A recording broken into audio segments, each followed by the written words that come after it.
warahmatullahi wabarakatuh. Saya Dini Siti Aprilani dari kelas 5B Abdullah bin Mas'ud dari SDIT Al-Irsyad Al-Islamiyah. Hari ini saya akan melakukan 3 percobaan tentang kalor. Yang pertama, saya akan melakukan percobaan balon berdiri. Yang kedua, saya akan melaksanakan percobaan tentang transfer kalor menggunakan lilin. Dan yang ketiga, saya akan melakukan percobaan koin mengapung. Untuk percobaan pertama, balon berdiri, saya membutuhkan air panas dalam baskom, kemudian ada botol kaca, kemudian ada sebuah balon. Hal yang pertama dilakukan adalah balonnya dimasukkan ke dalam atau ke leher botol kaca. Kemudian botol kacanya disimpan di air panas di dalam baskom. Kita akan melihat apa yang terjadi. Nah, ini sebetulnya adalah konsep tentang pemuaian. Udara di dalam botol akan ikut panas saat dipanaskan menggunakan air yang panas. Air yang panas akan memanaskan botol dengan cara konduksi dan memanaskan udara di dalam botol, sehingga udara di dalam botol akan memuai dan bergerak lebih cepat karena pemuaian. Kemudian akan bergerak dan mendorong balonnya. Bisa dilihat balonnya sekarang sudah agak mengembung ya dari sebelumnya.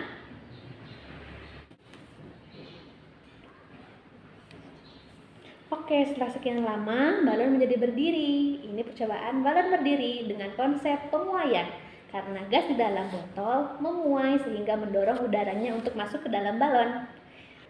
Nah, untuk percobaan yang kedua, kita akan melaksanakan percobaan yang menjelaskan tentang transfer kalor atau perpindahan kalor melalui sebatang lilin. Alat yang diperlukan itu adalah sebatang lilin, kemudian korek api atau juga bisa menggunakan lighter ya. Yang penting kita bisa menggunakan benda tersebut untuk menyalakan apinya. Kita coba nyalakan apinya. Nah, dengan sebatang lilin ini kita bisa melakukan percobaan yang bisa menjelaskan tentang transfer kalor atau perpindahan kalor. Yang pertama, seperti kita tahu perpindahan kalor itu ada 3, ada yang namanya konduksi, konveksi, juga radiasi. Untuk konduksi itu adalah perpindahan kalor melalui zat perantara secara langsung. Atau contohnya kita bisa memegang objek sumber panasnya misal, tapi jangan terlalu lama ya, karena bisa menyakiti tangan kita. Nah, kita akan merasakan panas pada saat memegang api seperti ini. Ini disebut dengan peristiwa konduksi.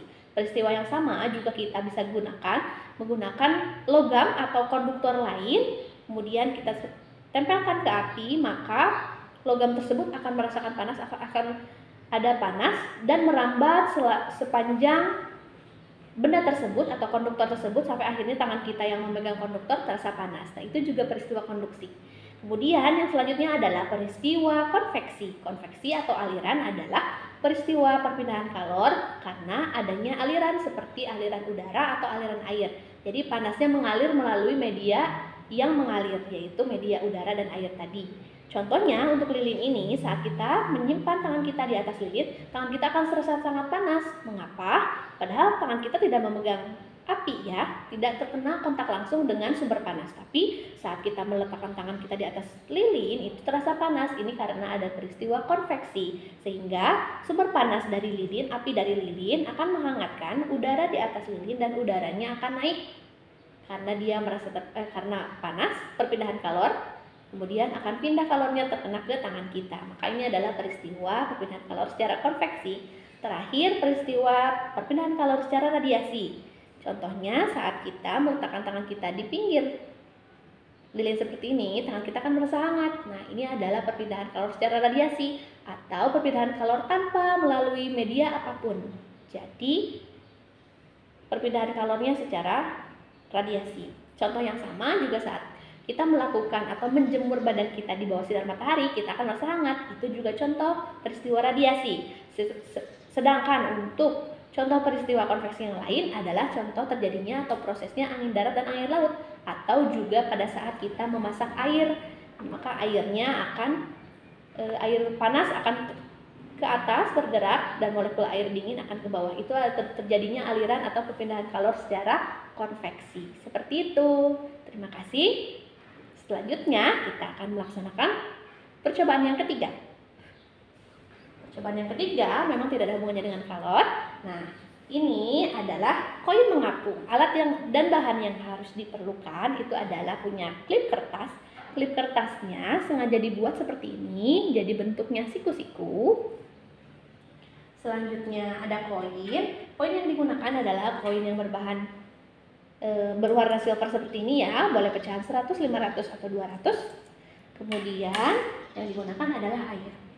Airnya tidak perlu air panas, boleh air dingin.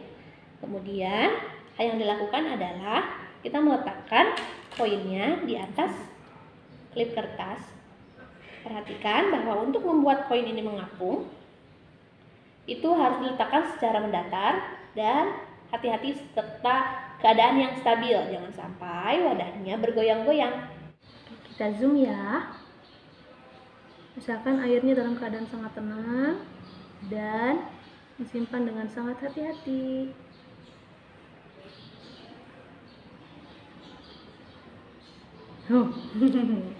Itu walaupun airnya atau koinnya lebih besar masa jenis daripada air, tapi dia tetap terapung. Mengapa demikian? Beda halnya dengan saat kita menyimpan koinnya seperti ini. Dia akan tenggelam. Ini merupakan peristiwa memanfaatkan tegangan permukaan air. Karena dalam air ada yang disebut dengan tegangan permukaan, sehingga dia menahan permukaan koin yang diletakkan secara hati-hati, mendatar, dan juga pelan-pelan sehingga bisa terapung. Ini juga bisa diaplikasikan atau bisa ditemukan pada serangga yang bisa berdiri di atas air. Ada serangga yang bisa berdiri di atas air dengan menggunakan atau memanfaatkan konsep tegangan permukaan dalam air. Begitu. Cukup sekian percobaan yang saya lakukan hari ini. Terima kasih. Sampai jumpa. Wassalamualaikum warahmatullahi wabarakatuh.